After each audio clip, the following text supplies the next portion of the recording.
एक कुछ ब्रांड्स के नाम लेता हूँ, आप मुझे बताइए कि क्योंकि मुझे आइडिया नहीं है, I don't know any much about your industry. एक है K-12 ऑनलाइन स्कूलिंग, एक है टेस्ट प्रिपरेशन एंड ट्रेनिंग। ये क्या किसी विधा का नाम, लाइक बहुत सारे इसके अंदर आते हैं, K-12 एडटेक। क्या है K-12 केटल एडटेक? बेसिकली वही केजी से लेके 12वीं तक को केटल बोलते हैं। तो क्या है मतलब सो इसको? Basically there are two things in edtech तो मार्केट। 3 चीजें हैं, broader e learning, the test preparation and training, and 3 हिस्सों में बांट सकते हैं आपके आप वाले बिजनेस को।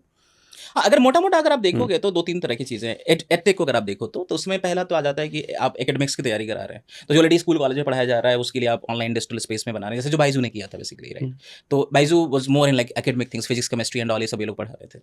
दूसरा आ जाता है जो गवर्नमेंट प्रेप, राइट। सो अनअकैडमी अगर आप देखेंगे और भी बहुत सारे प्लेटफॉर्म्स हैं, जो जैसे फिजिक्स वाला भी है जो गवर्नमेंट प्रिपरेशन, और कुछ जो टेस्ट खास करके जो मेडिकल एंड ऑल के जो एग्जाम्स कराते हैं वो जो वो प्रिपरेशन कराते हैं, तो वो एक डिफरेंट डोमेन है। जैसे एक बहुत अच्छी ऑर्गेनाइजेशन है आरडब्ल्यू रोजगार with Ankit, they have crores of students, तो वो लोग गवर्नमेंट जॉब्स की तैयारी कराते हैं, गवर्नमेंट जो सरकारी पुलिस और लेखपाल इस तरह की जॉब्स की तैयारी करते हैं। तीसरा आ जाता है जिस डोमेन में हम लोग हैं बेसिकली, जो एकेडमिक्स में नहीं है, गवर्नमेंट प्रिपरेशंस में नहीं है, but we are on the other side of skills which is needed for the corporate. Hmm, तो जो एम्प्लॉयबिलिटी स्किल्स आप बोल सकते हैं, जो रोजगार और बिजनेस वाले स्किल्स आप बोल सकते हैं, इंग्लिश कम्युनिकेशन बोल सकते हैं, तो उसमें हम लोग हैं। तो हम लोग सॉफ्ट स्किल साइड में ज़्यादा हैं। हम्म। एक है PM ई विद्या, ये क्या चीज़ है? 2020 में कुछ शुरू हुआ है PM ई विद्या। नहीं, मेरे पता नहीं, कुड यू प्लीज ओपन कोई दिस, ये जो कंपनी, लिखा है PM ई विद्या वाला? कोई कंपनी है क्या है, मुझे आइडिया नहीं नहीं नहीं, PM ई विद्या नीचे बिल्कुल नीचे। PM ई विद्या जो है ये शायद सबसे बड़ा ई स्किलिंग का वो है, थोड़ा बड़ा करना है इसका। वो 17 मई 2020 को शुरू की गई व्यापक पहल है जो आत्मनिर्भर भारत अभियान का हिस्सा है। इसका उद्देश्य देश भर में डिजिटल शिक्षा को एकजुट और मजबूत करना है, ताकि विशेष रूप से कोविड-19 महामारी के बाद PM ई विद्या के मुख्य घटक, इसमें एक राष्ट्र डिजिटल मंच दीक्षा नाम से एक प्रोग्राम है। नीचे करना जरा, रुक जाओ। Digital infrastructure for knowledge sharing एक राष्ट्रीय मंच है जो कक्षा 1 से 12 तक के छात्रों और शिक्षकों के लिए ई सामग्री प्रदान करता है। इसमें NCERT से, ये गवर्नमेंट की चीज़ है, इनिशिएटिव से गवर्नमेंट्स के, जो गवर्नमेंट ने अच्छा, अपने बट इनिशिएटिव्स लिए। For my people, for the people who are watching, let me read it for them कि ये है क्या इसमें ना। इन भाषाओं में इंटरेक्टिव संस्थान उपलब्ध है। 2025 तक लाखों संसाधनों को होस्ट करता है और राज्यों भर के स्कूलों द्वारा व्यापक रूप से उपयोग किया जा रहा है। स्वयं प्रभा नाम से टीवी चैनल भी शुरू करा है इसने प्रधानमंत्री की तरफ से। 40 DTH direct to home TV चैनलों के एक नेटवर्क में 24/7 शैक्षिक सामग्री प्रदान करता है। एक कक्षा एक चैनल स्वयं प्रभा का एक हिस्सा है। स्वयं MOOC स्टडी बैंक और एक्टिव लर्निंग फॉर क्या है, एस्पायरिंग माइंड्स। सामुदायिक रेडियो और पॉडकास्ट विशेष रूप से समक्ष शिक्षार्थियों के लिए समर्थन। शीर्ष 100 विश्वविद्यालय में ऑनलाइन पाठ्यक्रम। शिक्षा में समानता, तत्काल प्रतिक्रिया, और ये दीर्घकालिक दृष्टि के तहत ये 2020 से प्रधानमंत्री ने शुरू किया। Is this not dangerous to every industry जो इसमें है कि प्रधानमंत्री अपनी तरफ से फ्री में दे रहे हैं सबको product, which is good for public? Free तो यूट्यूब भी दे रहा है। अच्छा, मतलब आप उसी पे अड़े हुए हैं। मैं वही तो कह रहा हूँ, नहीं आप उस पे आगे, जो जो पार्टियां नहीं लिखती कि वो तुम्हें यहाँ भटकाएंगे, पर तुम उसमें अड़े रहना। नहीं, मैं वही कह रहा हूँ कि फ्री तो यूट्यूब भी दे रहा जी। है, राइट। हाँ, see, there are so many schemes which comes under the government, या गवर्नमेंट इनिशिएट करती है उसको, राइट। मुझे ऐसा लगता है कि एडटेक मार्केट जो है इंडिया में, it is opening up, right. ये बिकॉज कोविड के बाद इसमें सबसे ज़्यादा एक्टिविटी हुई थी। इससे पहले अगर आप एडटेक इंडस्ट्री को देखोगे तो थी, लेकिन बहुत उस तरीके से नहीं थी, बट लोगों ने जाना ही एडटेक को पोस्ट कोविड, राइट। सो कोविड ने इसको थोड़ा सा और प्री पॉन कर दिया, जो बहुत पहले बाद में आता उसको बहुत पहले स्पीड अप कर दिया। And people started learning from phone, because घर में आप कैद थे तो आपको कुछ और नहीं समझ में आ रहा था, आपने फ़ोन में सीखना शुरू किया, स्कूलों ने क्लासेस शुरू करी। सो अभी भी इस मार्केट को, आई मीन जो हैबिट्स की बात आप करेंगे, क्योंकि जैसे अगर मैं थोड़े से दूसरी इंडस्ट्री की बात करूं तो ई कॉमर्स बहुत मेच्योर हो चुकी है आज की डेट में, राइट। आप ऑलरेडी उस तरह के बिजनेस में, वहाँ पे लॉजिस्टिक्स सेट हैं, वहाँ पर उसका प्रोडक्शन सेट है, वहाँ पर सेल्स सेट है, मार्केटिंग सेट है, सब कुछ सेट है। एडटेक में ऐसा नहीं था।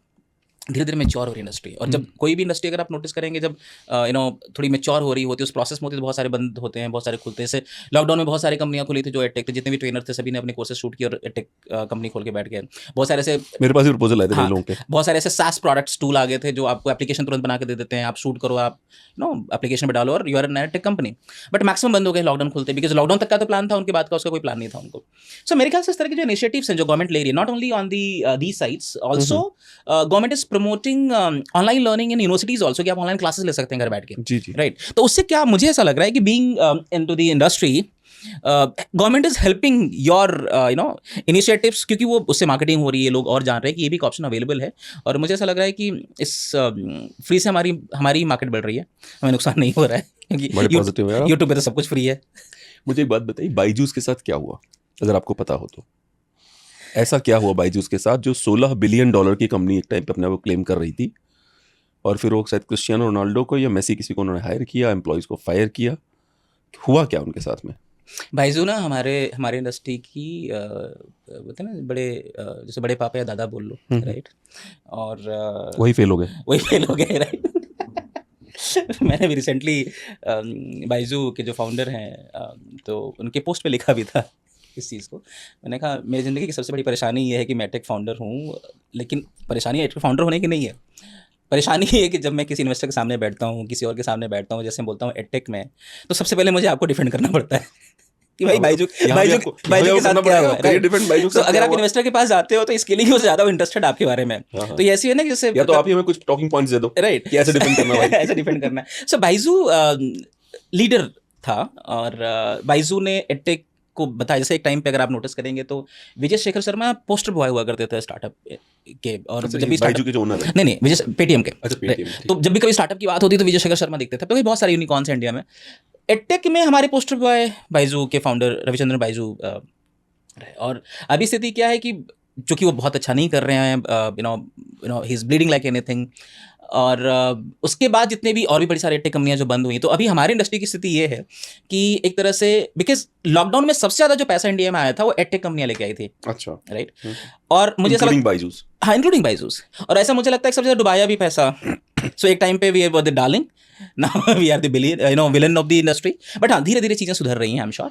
सो बाइजू जो बंद हुआ, मुझे ऐसा लगता है कि देखिए सबकी अपनी अपनी ओपिनियंस हो सकती हैं, ऐसे मैं am not the right one two comment on that, but मुझे ऐसा लगता है कि